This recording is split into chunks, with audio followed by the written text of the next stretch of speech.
தொகுதி மறுசீரமைப்பு என்பதை கடந்த சில நாட்களாக திமுக துதிபாடி வந்த நிலையில் அனைத்து தென் மாநில முதல்வரையும் அழைத்து ஆலோசனை கூட்டம் நடத்த திமுக திட்டம் போட்ட நிலையில் இன்று கேரள முதல்வர் பினராயி விஜயன் சென்னை வந்தார். தமிழக அரசு சார்பில் அமைச்சர் PTR பழனிவேல் தியாகராஜன், திமுக MP தமிழச்சி தங்கபாண்டியன் வரவேற்பு கொடுத்தனர். இந்த நிலையில் அண்ணாமலை தனது எக்ஸ் பக்கத்தில் வெளியிட்டிருக்கும் அறிக்கை அரசியலில் கவனம் பெற்றிருக்கிறது. தொகுதி மறுசீரமைப்பு குறித்து மத்திய அரசு எந்த அறிவிப்பும் வெளியிடாத நிலையில் ஒரு கற்பனையான பயத்தினை உருவாக்க முயற்சி செய்கிறார். இதற்கு முன்பாக நீட் எதிர்ப்பு என்ற பெயரில் அனைத்து மாநில முதல்வர்களுக்கும் கடிதம் எழுதினார்.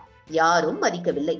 இப்போது அனைத்து மாநிலங்களுக்கும் ஆள் அனுப்பி கெஞ்சி கூத்தாடி கேட்டுக் கொண்டிருக்கிறார். நாடகத்தில் பங்கேற்க திமுக ஆட்சிக்கு வந்ததில் இருந்து காவிரியில் தண்ணீர் வரத்து குறைக்கப்பட்டிருக்கிறது. கர்நாடக அரசிடம் காவிரி நீரை திறந்துவிடச் சொல்ல முதல்வர் ஸ்டாலினுக்கு வாய் வரவில்லை. தமிழக விவசாயிகளை விட அவரது இந்தி கூட்டணிதான் முக்கியமாக இருக்கிறது. மேகதாது அணை தமிழகத்தின் ஒப்புதல் இன்றி கட்ட முடியாது என்று பிரதமர் நரேந்திர மோடி அரசு தெளிவுபடுத்திய பிறகும் மேகதாது அணையை கட்ட தமிழகத்தின் சம்மதம் தேவையில்லை, அணையை கட்டியே தீர்வோம் என்று கூறிய கர்நாடக மாநில துணை முதல்வர் சிவக்குமாருக்கு தான் வாழியபாடி வரவேற்கிறது திமுக. அரிசி, பருப்பு, காய்கறிகள் என தமிழகத்திலிருந்து அனைத்தையும் பெற்றுவிட்டு பதிலுக்கு கேரள மாநிலம் நமக்கு தருவது மருத்துவ கழிவுகளும் இறைச்சி கழிவுகளும் தான். தனது இந்தி கூட்டணி கட்சியினருக்காக தமிழக மக்கள் நலனுக்கு விரோதமாக செயல்படும் ஸ்டாலினை கண்டித்து நாளை தமிழக பாஜக சார்பில் கருப்பு கொடி காட்டும் போராட்டம் நடைபெறும்.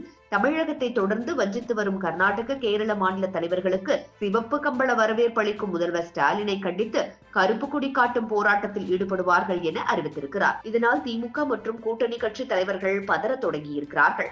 இதுவரை மத்தியிலிருந்து அமைச்சர் மற்றும் பிரதமர் மோடி போன்றவர்கள் வந்தால் திமுக அதன் கூட்டணி கட்சிகள் கருப்பு கொடி காட்டுவதை வழக்கமாக வைத்துள்ளனர். தற்போது திமுகவுக்கு எதிராக பாஜக கருப்பு கொடி காட்டுவதை கையில் எடுப்பது வெளிமாநில முதல்வரின் காதுக்கு இந்த செய்தியை பார்த்தால் என்ன செய்வது என இப்போதே காவல்துறையை தயார் செய்ய தொடங்கி இருக்கிறதாம். கருணாநிதி கச்சத்தீவை விற்றார், மகன் ஸ்டாலின் தண்ணீர் உரிமையே விற்றார் என காவி படைகள் விமர்சித்து வருகின்றனர். இதுவரை கர்நாடகாவில் அணை கட்டுவோம் என துணை முதல்வர் TK சிவக்குமார் சொல்லி வரும் நிலையில் இதுவரை ஸ்டாலின் இதற்கு மாற்று கருத்து தெரிவிக்கவில்லை என்பது குறிப்பிடத்தக்கது. இதுபோன்று முக்கிய நிகழ்வுகள், அரசியல் தகவல்களை ஆழமாகவும் மாறுபட்ட கோணத்திலும் அறிந்து கொள்ள மறக்காமல் உங்கள் IND தமிழ் 24x7 பக்கத்தை பின்பற்றிக் கொள்ளவும்.